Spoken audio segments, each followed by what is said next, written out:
Jake Fisher released a new list of final candidates for the Chicago Bulls open head coaching position. And one of my favorite candidates, Chris Quinn, is not on that list at all. So the question now is Chris Quinn already out as one of the finalists for the Chicago Bulls next head coach? We're going to talk a little bit about that and the names that are on that list. And we're going to start a new series that I want to do leading into the draft of the best combinations at 4 and 15 for the Chicago Bulls and what it would mean for the roster build. On today's episode, we're going to look at the Bulls drafting Caleb Wilson at 4 and Chris Cenac Jr. at number 15 and what that means for the roster build for the Chicago Bulls going forward. We're going to take a look at that. And there's an interesting note on Cameron Carr. He's not had one single pre-draft workout since having an amazing draft combine, which raises the question, has a team already made a promise to Cameron Carr and that's why he's not working out for teams? We're going to talk about all that plus more right after this.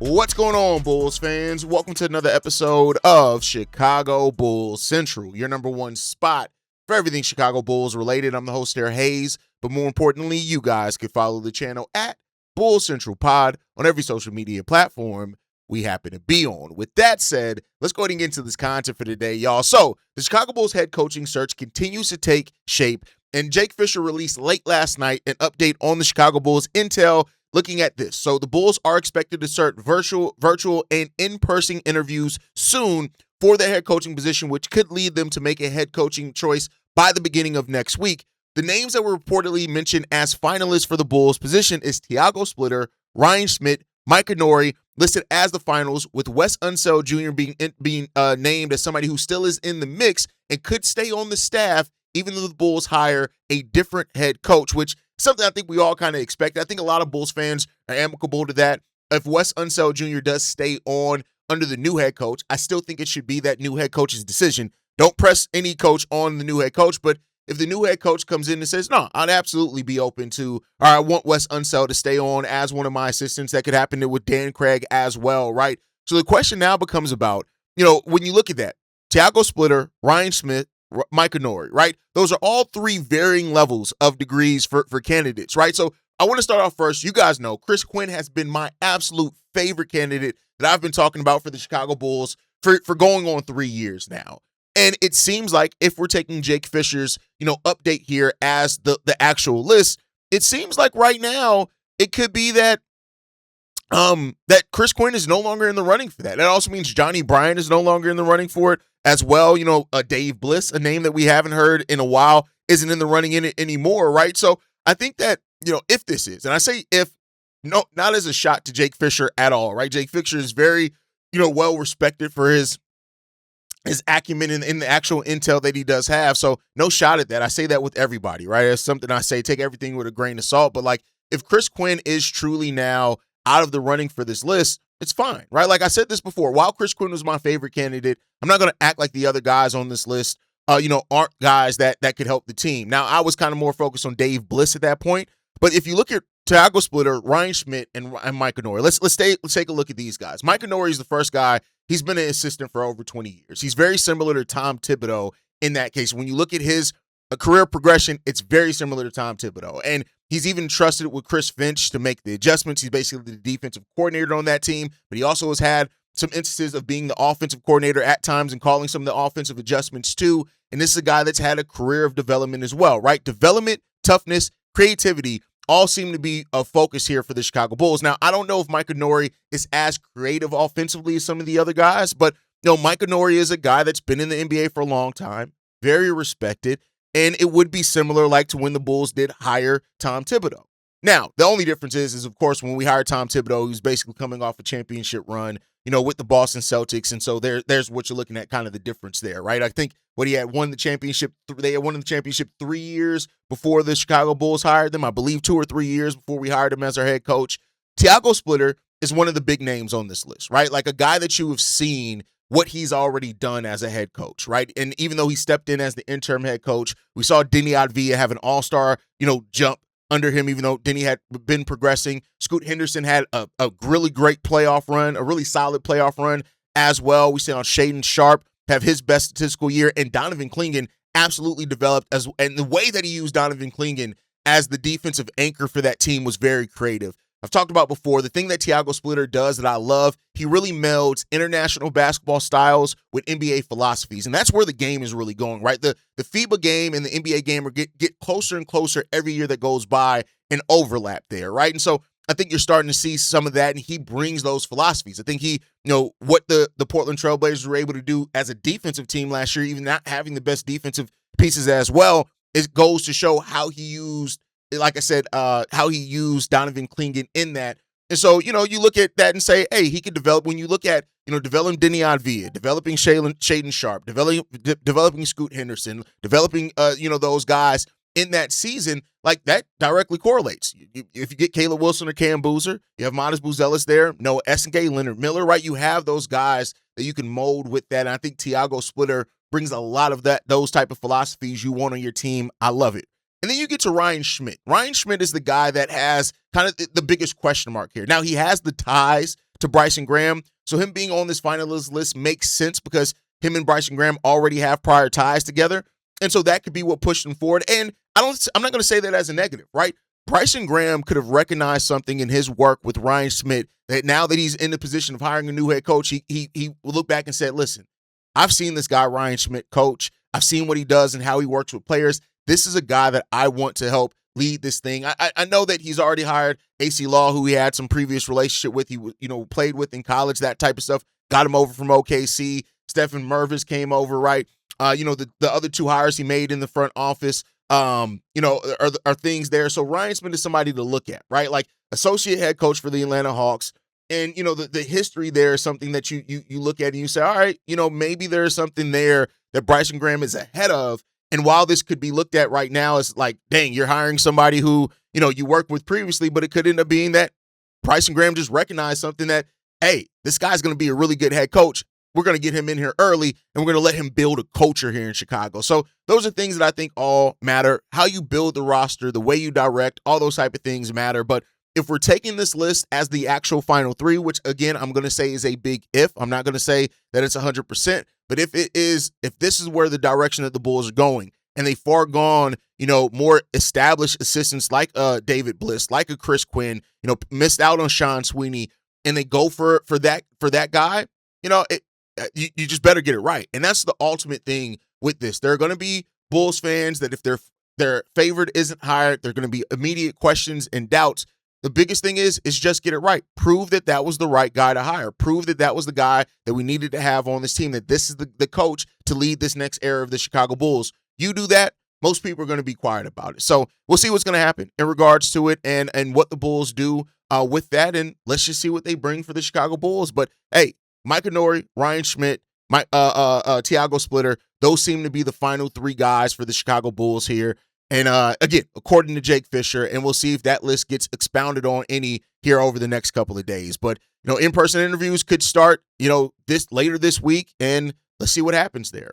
Let's move on. So I am doing a new thing. You guys know I like to have my series, right? It's kind of the way that I formulate my thoughts. We've gone through so many of the draft prospects, right? I think we have now covered, 40 draft prospects over the course of the last, month and a half on this team. Slowly but surely, we didn't all do them. And, we'll see what the Bulls end up doing with that draft. But I think the next step is to look at logical pairings in that draft, right? And I think that's the next step that we're going to go. I want to hear from you guys in this one. Who are some of your favorite pairings at 4 and 15? I know the rumor of the Bulls trying to trade back into the lottery, but let's just focus on the picks that we have now. Favorite combinations at 4 and 15. I want to hear from you guys on this one. Make sure you guys sound off. I'm going to start with Caleb Wilson and Chris Cenac Jr. The reason why I'm starting with this one, Caleb Wilson is the most likely player to fall to the Chicago Bulls at number 4. Chris Cenac Jr. is the latest workout that the Chicago Bulls had. So that's why these are the first two. There's not my favorite two pairings, but it's just the most recent two. And so I figured it's a good starting point. We're going to look at Cam Boozer, Daymar. We're going to look at a lot of different combinations over this time and what they mean for the Chicago Bulls. But with 2 weeks to the draft, I feel like these next 2 weeks focused on that, it could do a lot for just the content and talking points, because you got to also think about how you're building forward, right? So Caleb Wilson and Chris Cenac Jr. are two interesting pieces for the Chicago Bulls if that is where you're going at the combination, because I think this, right?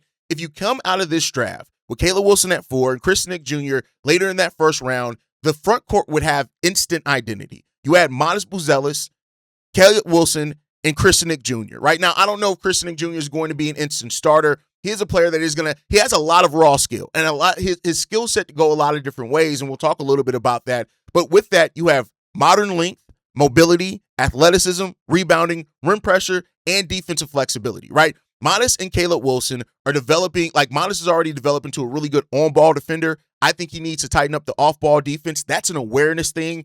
My personal thing is that if you turn into a good on-ball defender, off-ball just comes down to just kind of your basketball IQ rising, right? And I think that's a big thing in there, and he's taking that step. I think that this is now, again, everything doesn't have to be slap, but I do think that this is kind of a modern slap lineup when you look at it. It brings the kind of the modern building of teams. Caleb Wilson is a cleaner upside swing as a star. Chris Cenac Jr. is longer, a more developmental front court piece. He can be that modern kind of do-it-all 5 that can also stretch the floor a little bit. And I do think the defensive floor for him, it can be a little bit higher than some people, or the defensive ceiling for him could be a little bit higher than some people are giving him credit for. But I do admit as well, there's some concerns about the floor of that for sure, right?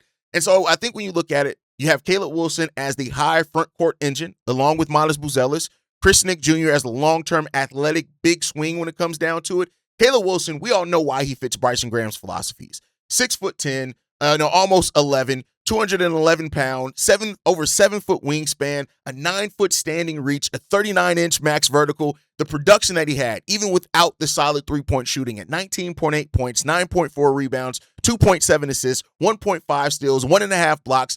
Even though Chris Cenac Jr. isn't necessarily the biggest rim protector right now, what you saw from him, I think that you look at that and you say, hey, if you have Caleb Wilson and Modest Buzelis, like that's really good. I talked about it last year in just the minutes, right? They didn't play a lot of minutes together, but in the minutes that Jalen Smith and Modest Buzelis played, Modest at the 3 and Jalen Smith at the 4, the Chicago Bulls were a top 5 rim protecting team in those moments. And we know we didn't have the best centers to be rim protecting centers, right? So I think that you have there. And then also the elite efficiency of Caleb Wilson. Say what you will about his jump shot, but 62% true shooting, 58% actual shooting from the field. That tells me a player that understands and he's smart with what he does, right? It checks just about, like Caleb Wilson checks just about every box. He has the legit size. He has the length. He has the athleticism.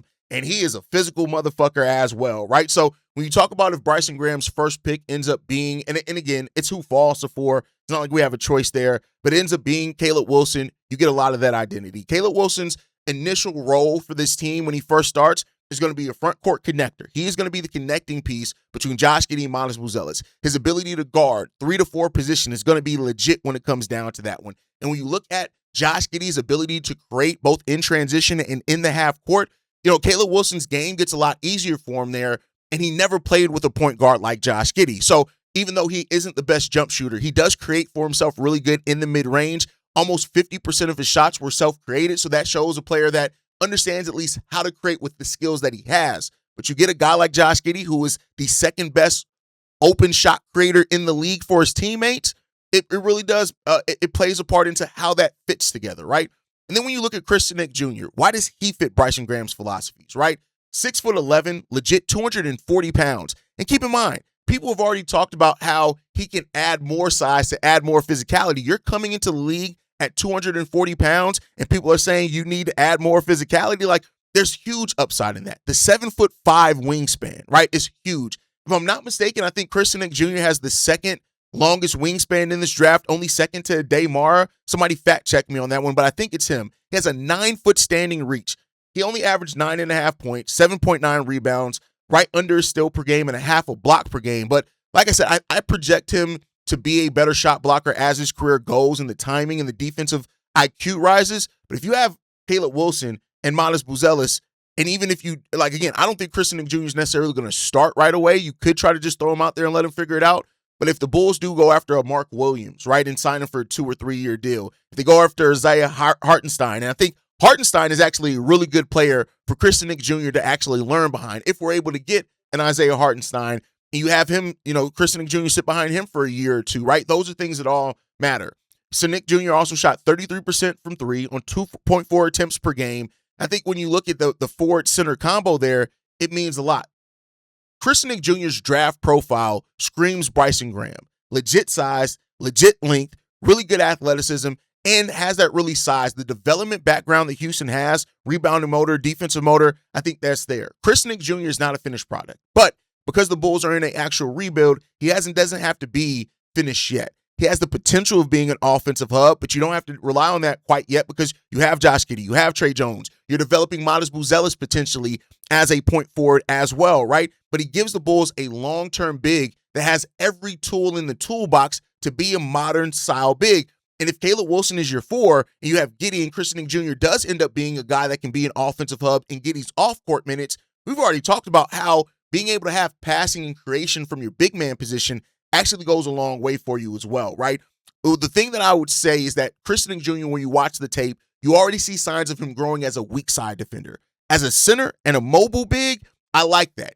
On-ball defense is going to have to grow some, right? I'm not trying to project him as a perfect player. He's not. But I think that those things could point really well to being in the Bulls' direction. He can run the floor. He can rebound. He can set hard screens. He can be a pick and pop or a pick and roll guy. He knows how to finish lobs as well. Those are really good things, and that's what I think his early role is going to be.